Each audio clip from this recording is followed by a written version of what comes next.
have data that you store online, important information about your clients, and do any of you use, say, the cloud, or if you came into work one morning and your computer didn't fire up and you couldn't access any of the information, would that be a problem? Well, I've got a really important make it count today, because for most of you, you've got your PI cover so that you know that if you give some advice and something goes pear-shaped, you're going to be covered.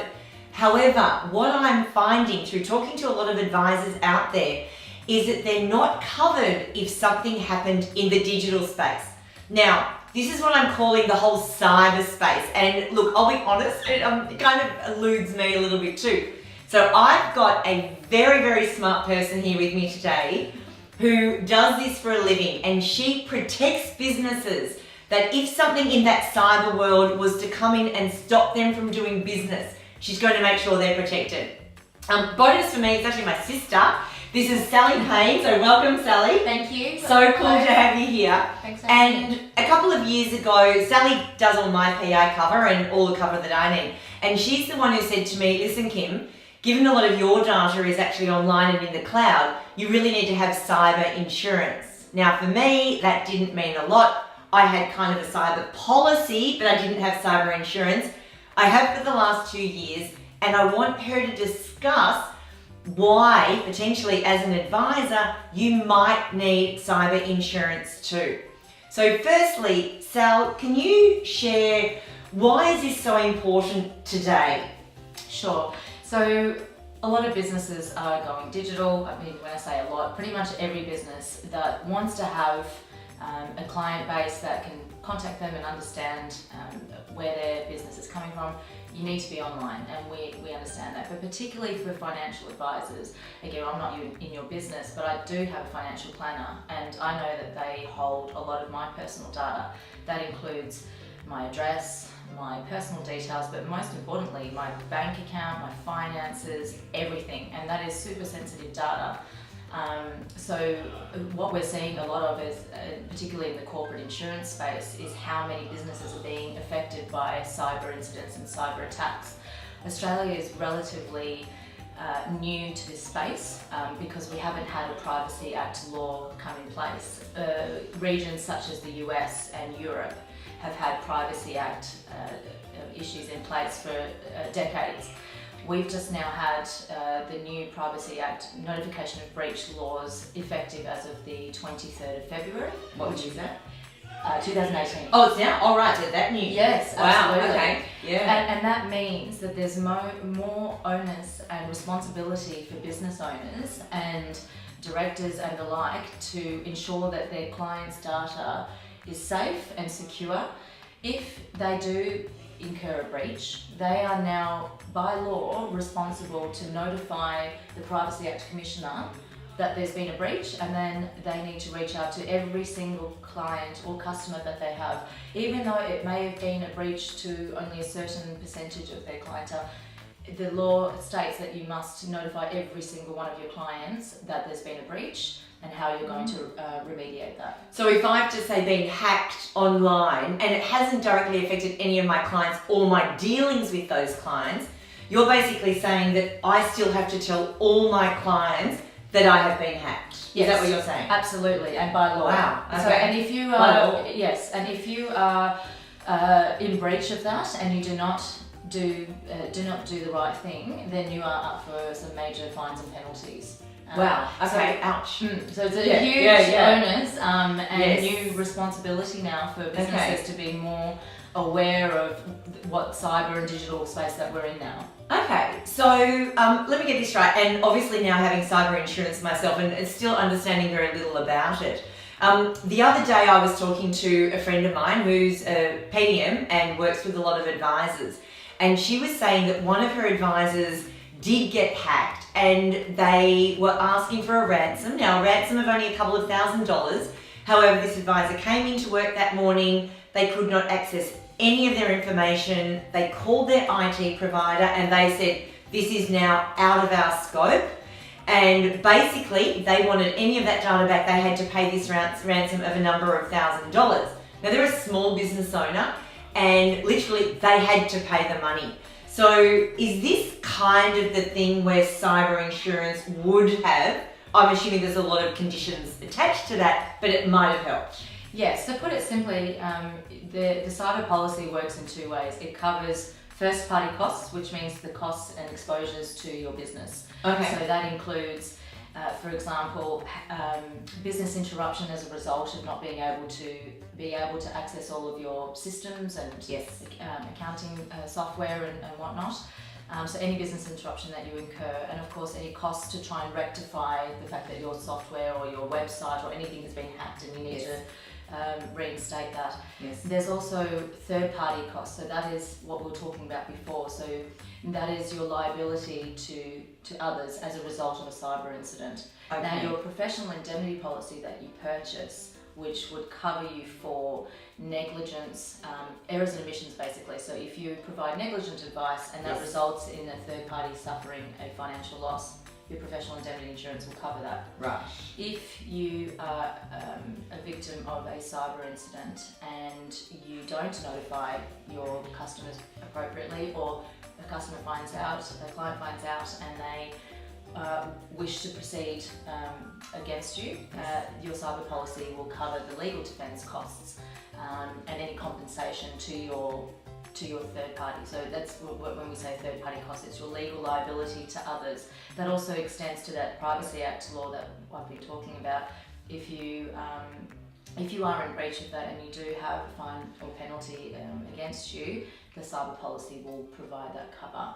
But I think the most important thing is what with Kimmy's example is if you find that you get into work the next morning and you go and log on and you can't access your data, and you're all of a sudden faced with this huge dilemma, what do I do? And you've called your IT provider and they put their hands up and say, this is not our problem, and we're seeing a lot of that shift of responsibility. A cyber policy gives you immediate access to 24/7 hotline service. So a couple of insurers that are well known in this space globally who lead the way in cyber insurance, for example, such as Chubb or CFC Underwriting, they offer you a 24/7 hotline. So that means you have this incident, you call them at any time so say you're an early bird like myself, you might get into work at 6 o'clock in the morning, and you want to get started early, and you find yourself either in an extortion circumstance, or you just can't access things and you know that you've been hacked. You ring the cyber hotline and there is a panel of insurers, a panel of experts that sits behind them. So you might have a forensic accountant that might be there, you might have an IT specialist, a PR specialist to ensure that your brand is not affected as a result of this. As we move forward from this Privacy Act law being introduced, as I said, there's a lot more onus and responsibility to directors and owners of businesses to ensure that they are complying. So you want to make sure that your brand is protected as well. Absolutely. And am I understanding that, just say I came to work today and I couldn't access anything, my IT department has said not something we can help with, I would call the hotline and they would handle everything for me. They would maybe negotiate this ransom, but they would tell me everything that I had to do to try and get out of this pickle and get me back operating as soon as possible. Correct, and the insurer's interest is to make sure that they can mitigate any further losses from occurring. So they're going to want, it's in their interest to make sure that you're doing everything right, because at the end of the day, your policy, depending on the limit that you purchase, your policy can respond to any of those items that we've discussed, so any of those first party expenses that you incur or the liability that you have. So the sooner that you call them, they will be able to put, because they want you to get back to your business as usual as quick as possible, because of course they don't want to be they paying don't pay the money. Correct. So but it's Yeah. having that sleep easy and that comfort knowing that you have the protection and someone there to help you when you're not sure what to do. And certainly I'll be honest, I'm not an IT savvy person, but certainly if I was presented with that event, I would want someone to have my back, and that's predominantly why businesses purchase that. You've heard about this now either beforehand or because of Sally, and you just want to know, is this something you need? Which, quite frankly, if you've got any online data, I'm assuming the answer is yes. Absolutely. This is not advice though. You must seek your own professional advice. However, if they did want advice, because all of the advisors out there that would be potentially listening to this have PI cover at a minimum. Absolutely. So what would they do next? Where would they go? So yes, that's a good question. So I would contact your broker straight away that places your PI insurance. Okay. If you are through an association, so your insurance is placed through an association, then I would speak to the association, Yep. because I'm not sure if there would be a cyber policy through the association. But I highly doubt it, because it is quite a new product. Yes. In Australia particularly. I mean, as I said, it's quite a mature product in the US and Europe. But what I would do is, if you do have your own broker that's placed your business insurance and your PI insurance, then certainly raise the question with them. What I would say, this is one of the most critical parts of risk at the moment that we're seeing. Yes, property and liability, professional indemnity, management liability, those are all extremely important, but I think particularly for certain industries such as yourselves, where you are holding highly sensitive data, Yes. but also, for example, retailers. I know I've got a couple of, as my clients who are national and international retailers. You know, having personal information potentially being breached. I mean, that is, you know, if you think about it yourself, it is very scary. So considering that you deal with people's sensitive financial matters, this is something that you really want to make sure that you're protected against. So my advice would be, certainly speak to your broker and find out what they can offer you. There are certain insurers that are now coming out with these products that may be immature in the way that they are able to provide additional services. So we would recommend making sure you're aligned with an experienced and global insurer that has, you know, a profound amount of experience to ensure that you are covered correctly and have those 24/7 backup services available to you, which is super important. Great. And I know you work with Arthur Garland, who is a big global insurer themselves. So if, just say their broker, this is not the space that they work in, and I know that is the case. I've spoken to a number of advisors lately who have mentioned that their advisor or their broker hasn't been in this space. Could we put some details of, say, your team below in the notes, if somebody does want to talk about this in a little bit more detail and find out, is this something that you need yourself? Absolutely. So Gallagher is a multinational... Gallagher, I think Gallagher. Sorry. That's okay. Okay. Do we need to redo it? No, we're going to carry on. Gallagher is, we've just had a name change, so it was Arthur J. Gallagher. Thank you. But Thank so you. she was there, but it is now, we've had a bit of a brand refresh, but we are Gallagher.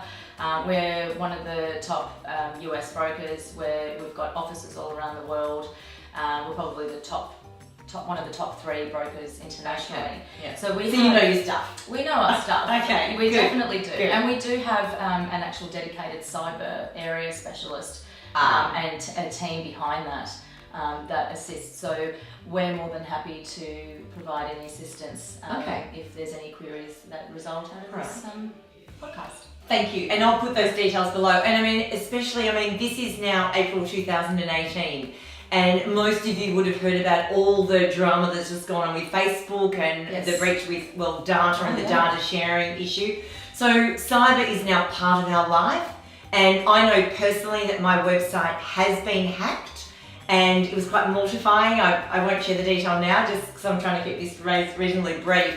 But I was quite gobsmacked, and thinking that it won't happen to me, that's something that only happens to those out there that have got the big data. That's not the case. It can happen to the person out there, just the one-man band running their own show. But if you've got data online and you want it protected, just on that note, I was going to say, for the sake of the cost of your cyber insurance, is it a bucket load of money? Or, I know it's case by case, but what sort of ballpark? So what we're seeing is, as I said, we are still an immature market in this space, but we are, you might know, management liability insurance, which is... which you made me. Yes, which is to cover yourself for any wrongful acts committed, not from a professional, but to as operating your business. Now that used to be an extremely expensive product. As many more people were aware of it and more products were being sold, the price actually became more competitive as more insurers offered that product. Yes. We're seeing that space now in cyber, as I mentioned before, that there are new entrants in this space. Okay. So the pricing is becoming affordable. However, in saying that, from a global perspective, because of the fact that there are so many more increased cyber incidents, Yes. the awareness and I suppose the risk exposure, depending on the industry, the pricing is going to, I guess, I'm seeing that the pricing will go up eventually. So that's why it's extremely get in now? important. Yeah, so I would say get in now, secure your cover, but what, really you can start as low as, I for my clients, I always recommend that $1 million would be my minimum starting point. Okay, so $1 million would cost roughly what? Depending on your turnover, your number of clients, yes. the industry, of course. The conditions, terms. Yeah, all Most of of our that. guys would know about that. Yeah, but you could be expecting around maybe 1,500, 2,000, anywhere from that point going forward. Yes. Which, if you were attacked, is actually a reasonably small price to pay. Absolutely. Yes. Because at the end of the day, and I keep saying to my clients, and I've had clients that have had this happen to them, and the most important thing that they have said was having that immediate support and knowing what to do next, because many clients might not have a dedicated in-house IT department, and even if you do have that, they're not equipped to handle these types of situations. So yeah, we find it. Yeah. And honestly, if you're running your own business, you want to be getting back to business as soon as possible. Absolutely. And as you said, this is such a big thing nowadays. So really, the moral of this whole video is, need to take out cyber insurance. Cyber insurance, it's the way forward. Property insurance, which used to be the main thing everyone was scared of having a fire, that's a thing of the past these days. We're now all digital, we're all now responsible, and especially with this Privacy Act that's come in place, and certainly we have some additional information we can share there, but you are now I'll put it down below. Super responsible for holding that and making sure that information is secure. So just to make sure that your business can continue to operate without those exposures. Good. So worst possible, just get some advice, see if it's appropriate for you, and then whatever you do with that, make it count. So on that note, I do want to say a big thank you to Sally Payne, my sister, but super smart, and in terms of protecting you, and most of you are in the financial advice game of some way, shape or form, mitigating risk is so important. So on that note, whatever you do with this, make it count.